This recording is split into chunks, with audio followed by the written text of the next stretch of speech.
have sort of an avalanche or something, or a herd of wildebeest or something sort of rampaging upstairs. We shall see. But it's it'll be fun, I'm sure. So it's next up is Robin Cairns. So can you give him a big round of applause, Robin Cairns?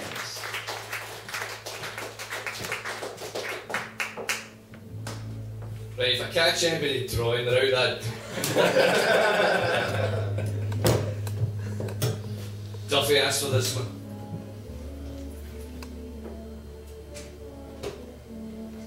Back in the space age, I had all the time. Man pushed for the stars, I sneaked into bars for an underage lager in line. Back in the space age, I got my own room, a capsule unique for £6 a week. Sandboy in the bed sitting glue. Houston had problems, I largely had none. Then I lost my wee job with this grocery mob on the Aaron delivery run. Back in the space age, I signed on the dole. Weightless sensation, preferred occupation. Well, I quite fancy mission control. A proud USA spread the moon landing news. If I walked an inch taller, blame the platform shoes. 'Cause back in the space age, I was just a cadet, smoking a hookah, watching the snooker on a flickery black and white set. And you didn't dare blink. The brown kissed the pink. Yeah, Lieutenant Uhuru snog Captain Cook. But I didn't come near to the final frontier till a girl from the bra factory showed me her work. Back in the space age, 6 beers for £1. Teenage romance, yes, this was a real dance. Tiger feet stuck in the ground. Now the space age is gone, human history's summit, and through endless modernity, to splash down we plummet. Amazed that the scientists missed the futility in firing off rockets to seas of tranquility, with Woodstock and Vietnam raging below. A pointless war, a wasted revel, and the Rolling Stones sympathise with the devil. It was man who patted a yawn as the last helicopter quit Saigon. It was man who injected and snorted and drank as Hendrix raved and the toilets stank, and labour louts in grim northern towns spent the age spaced out as those moonstruck clowns. So maybe those scientists weren't so dumb, giving human concerns a wide berth, leaving ample employment for arseholes to come, to explore the dark side of the earth. Hey, H.P. Lovecraft, Laszlo Biro, Shand, Jimmy, Agnew, Spiro, Sid Charissa, Che Guevara, Red Adair, Scarlett O'Hara, Walter Cronkite, Bobby Darin, Max Boyce, James Joyce, Boy Named Sue, Jean Cocteau, Eureka Gagarin. I went the space age for you. Thank you.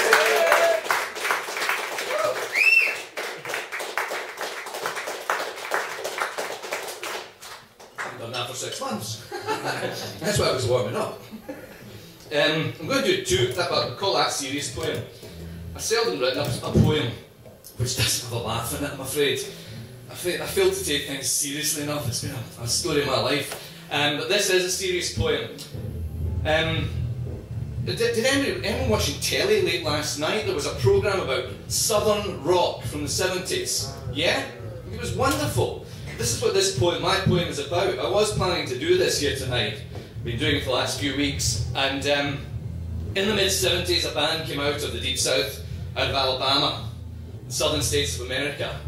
A band of redneck boys who tried too hard, fought too hard, and they were called Lynyrd Skynyrd. And they played a brutal, fast blues music with 3 guitars, you know. And there were about 10 of the guys on stage. The main singer was Ronnie Van Zant. They blazed a trail across Europe when they came and visited here, and they were super popular. They played all the stadiums and the festivals in America. In 1977, in a charter flight which had many of the band on board, though not all, about half the band were on board, the plane crashed. Van Zandt died and 1 or 2 others of the key members of the band.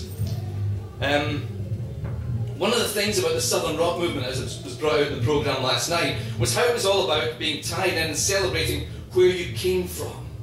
you know? Your own area, your own town, your own culture. And the poem that I wrote celebrates that too. I'm from Clydebank, which is a wee bit stuff outside Glasgow. It's not even outside the best bit of Glasgow. It's just it's the arsehole of the world, in fact. And this celebrates what it means to come from a dirt poor area, but also it goes into how toxic it can be to celebrate that. We shambled out, we three, Campbell, Fozzie, me, from the Skoda's eggy warmth of silent farts and Simon Bates, into council weather, an awkward shower, to play the tune that we once called Our. And we pressed through a wet hedge overgrown to the scrubland of half-bricks and bindweed and slates. In a Fijian ring we trod our own turf, 80-somethings, big quiffs bowed, tinny skinnered and a cracked cassette. When there's four in a gang, three's just a crowd. The one who could bend his hand right back so his thumbnail touched his wrist, and the one who could do a barn owl, hooting soft through a hollow hand, and the one who spoke like Fuzzy Bear when he ever got mildly pissed. But the one with the elbow that went the wrong way was the one who had said to just go there, just stand. If I leave here tomorrow, organs of Pompery, cheese grater strands, would you still remember me? Chunks of Blue Hammond, bundling drums, and we thought of our snottery stomping round cells, brimming crow with the brute independence of 10. And we thought of the first time you thought of a girl, and you gave her your first last rollo, and the plaint of the Van Sant vocal wailed, of the weakness for love which would grow us to men. And we thought of the tongue-tip spreading hole in the heart of a well-suited polo. And we thought of the gloamings of Westburn Gold, when we tested how high we could be. And we thought of the underwear catalogue snaps, the one with the elbow that went the wrong way, who said to just go and play Freebird one day, kept stashed in a bag up a tree. We none of us listened to Freebird in years. Gold-top Gibson showed and swarmed. Mrs. Gold from the prefabs still stood at her sink. Riff lines and memories built and stormed. There's a trebling yell in the triple guitars against all that is rational rails. Common sense crucified to a Marshall stack with clawhammer patents for nails. Then the drummer, I kid you not, Artemis Pyle, sprays the ruckus of clustering triples like air pellets shot in a speed-lit sign with teenagers blazing and fortified wine. And we thought of the smooth giving way to the flaky sensation in Cadbury's ripples, and the riot of mischief that led us astray of the one with the elbow that went the wrong way when he fired at the golfers. 999. The trigger was his, the pistol was mine. When the one got arrested, we all paid the fine. And three of us took the lesson to heart, but to one all contrition was strange. And far and above the careering attack, the vocal insisted, I can't change. Who was stealing cars next? Not really stealing. He took the keys off the mantelpiece. It's a posh girl's party up in Bearsden. That and trying to outrun the police. The conveyor ran out of fuel and crashed. 5 dead, Van Zandt, Steve and Cassie Gaines. Now Leonard Skinner this is, the one with the elbow, never stole planes. Not that he wouldn't have tried, mind you, at fleet possibility.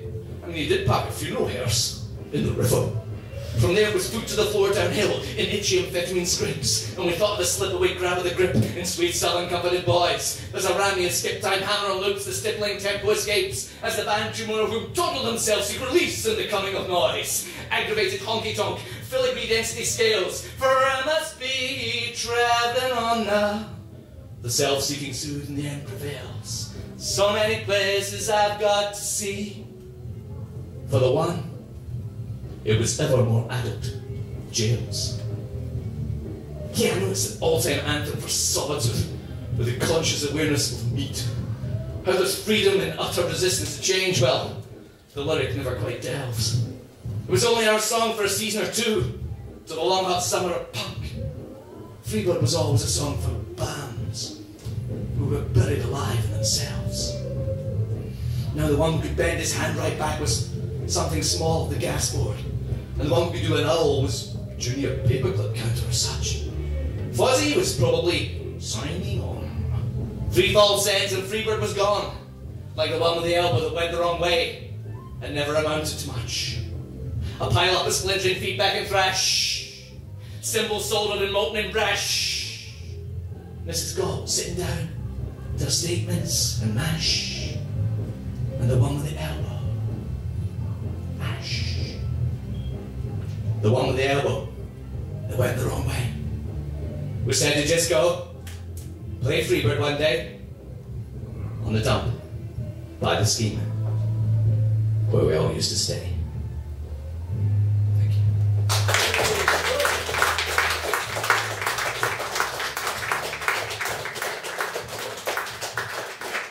2 more poems? Ooh, yeah, I think. Two short ones? Yeah, that'd be fine. Right, enough of all that. Back to the nonsense. I'm glad I was born before sex was invented. It makes for a mind pure and clean. And in contrast to some of the poets around, from me you'll hear nothing obscene. So if it is filth you came in for tonight, the shameless and smutty, I warn you, forget it. Madam, your lordship, young lady, young laddie, if it's sex that you're wanting, well, from me you won't get it. No, I won't be giving you stiffies tonight. Or starters, or hard-ons, or boners. You won't get tits and pulsing clits, all throbbing erected attention. No puffy nips, no undone zips, no throbbing cocks will be passing these lips. Not like in the so-called poetry of some people I could mention. Scrotums, fud-flaps, pubes and stonkers. You get plenty from pseudo-poetic plonkers who take their tedious kicks from curling their tongues round anything rude. And they're here tonight, the squalid bleeders, with their obvious rhymes, the bottom feeders, and half the things they go on about would put you off your food.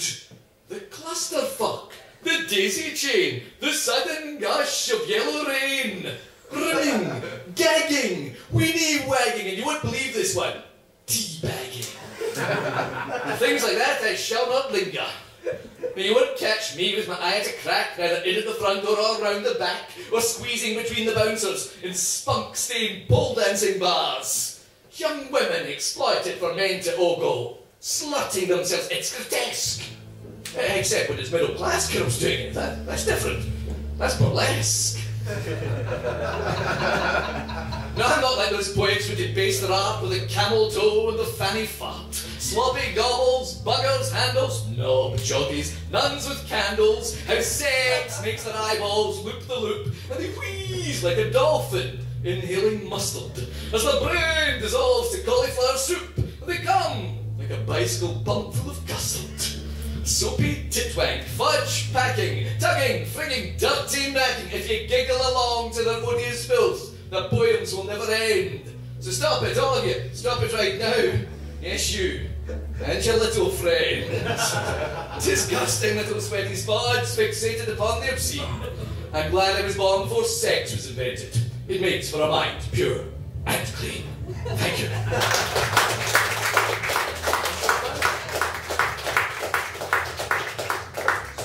I was listening to Radio 3 late one night, because I'm actually, despite being from Clydebank, I'm a class act, you know. I'm actually the poshest guy that ever came from Clydebank, by a long way. And I was listening to Radio 3, and the announcer said he's going to do something different. He's not going to play a piece of classical music, he's going to play something by Johnny Cash. He's going to play Boinings. And he did, on Radio 3 at 11 o'clock at night. It was really good. And I thought that's really indicative of the human spirit. We all specialise in our own little area, and every now and then we want to break out and do something different. And I wondered if Johnny Cash ever felt the same way. And I wrote this. Well, my daddy left home when I was 3, and he didn't leave much to ma and me, except the complete works of Mozart on long players. No, I don't blame him because he run and hid, but the meanest thing that he ever did was before he left, he went and named me Amadeus. Now he must have thought it was quite a gas, and it got a lot of laughs on the strings and brass, and the things they said to me were discourteous. Some trumpeted giggle, and I'd get embarrassed, and some fluted laugh, and I'd bust his areas. I tell you, life ain't easy for a boy named Amadeus. Well, I grew up fast and I grew up mean. My back got quick and my browns got keen. And I roamed the concert halls to hide my shame. But I made me a vow to the moon and stars that I'd search the world's conservatoires and conduct the man that gave me that awful name. It was Covent Garden, La Traviata, putting up with the jokes and the usual patter, rehearsing the orchestra from up on the dais. And there in the pit playing second fiddle, in a tux that looked like it came from Little, sat the dirty son of a beep that named me Amadeus. Well, I knew that musician was my own sweet dad from a worn-out record that my mother had. And I knew his vibrato and his fine bow technique too. He was slim and polished and quite refined, and towards that man my tongue inclined. My name is Amadeus. How do you do? Now you're gonna play. With a swish, I gave him some tough Vivaldi. Come on, give those four seasons loudy. But to my surprise, his arpeggios were ace. Then to pizzicato the old man off, I slung him some Rimsky-Korsakov in 5/4 time with some random jumps in pace. I tell you, I've worked with better fiddles, but exactly where's one of them riddles? He played that thing like the finest Stradivarius. And I reached for my handle, and he got there first. He says, I've been a hiding, but you know what's worse? I'm the son of a beep that named you Amadeus. He said, son, the orchestra's already 40, and a man's gonna fail if he's maybe at hearty. And I knew I wouldn't be there to make you highfalutin. So I give you that name before I quit, and I knew you'd turn out a Ponzi git. And did it work? Well, I tell you, you're darn tootin'. Well, I got all choked up and I threw down my stick, and he called me a son, I called him a pa. And I came away with a different tune to play us. And I think about him the odd occasion when the orchestra gets a standing ovation. And if I ever have a son, I think I'm gonna name him Wilhelm or Johann or Friedrich or anything but Amadeus. I still hate that name. Thank you. Good night. Give it up for Robin Cairns! Well, we've reached the 2/3 point of the evening, and we're going to have another little break. So if you want to have a smoke and get another drink and all that, please do. And we'll be back with more Andrew Ferguson and more Duffy. And if you want to come along next month, we've got the wonderful Paula Varjak coming up from London, well, from Washington DC via Berlin and London, and she'll be up and giving you some very wonderful female poetry next time. So please come along to that. There's flyers on your table.